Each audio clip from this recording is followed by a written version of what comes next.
In this video, we're going to take a look at how to use the computer algebra system Maple to do a continuous transformation of the following graph here. I want to take the graph of y equals the absolute value of x, and I want to make the graph of y equals the absolute value of the quantity x plus 3 in quantity minus 2.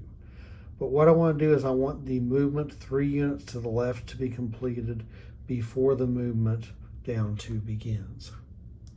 So here's the absolute value graph. I want this sharp point to be able to go 3 units to the left and then down 2 units. I don't want it to go straight down there.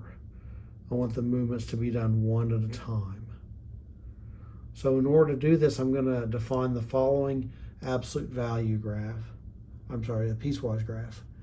F equals the x to the piecewise 0 less than x less than 1 of x greater or equal to 1, 1.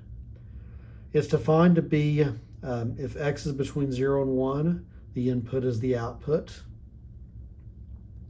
And from 1 to 2, the output is going to be 1.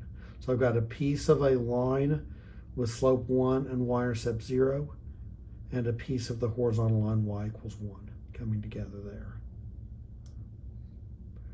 All right, so in order for me to be able to have the movement to the left done first, I define the following function.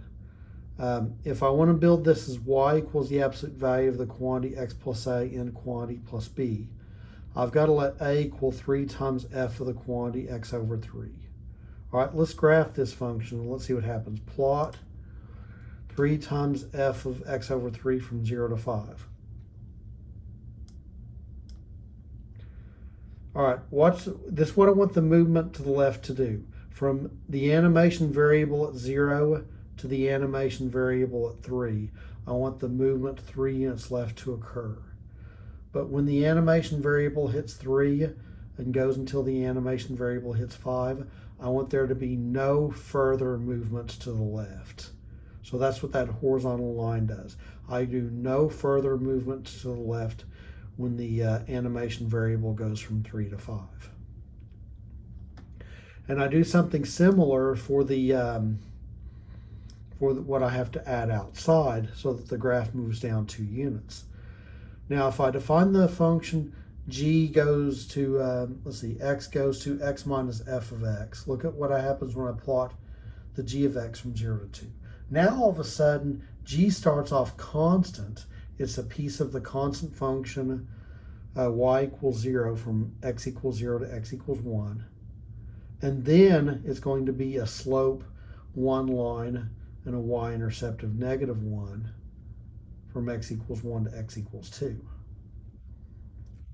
This function is going to be used to help set up how much I need to subtract when I move the graph down 2 units. So I'm going to need to make the b value 3 times g of x over 3. All right, so you can see what happens if x equals 3 and x equals 5. And if we plot the function, all right, let's see what's happening. I want this variable to convey how much down my graph moves. I do not want the graph to move down at all on the first 3 units of my animation variable. But when my animation variable hits 3, my movement down goes from 0 to 1 and then 2. So by the time my animation variable finishes, my movement downward has occurred from the variable at 3 to the variable at 5. So the graph is moving to the left in this interval. There's no movement down. And on this interval, there's no movement to the left, and it's all a movement downward. So look how I substitute in my value of a becomes 3 times f of k over 3. My b that I'm going to subtract here, I'm going to subtract 3 times g of k over 3. So in my base graph, I'm going to let x equal -6 to 6 for my domain, and my k variable is going to be 0 to 5, because there's 5 total units of movement that this graph is going to have. All right, so when this occurs from 0 to 3, I'm going to have my movement to the left. And then when my k goes from 3 to 5, this portion of the expression is going to convey the movement downward. So I'm going to play this out, use my animation and play, and this is going to be a continuous. Now I'm going to continuously move this graph first to the left 3 units and then down 2 units. And there you have it.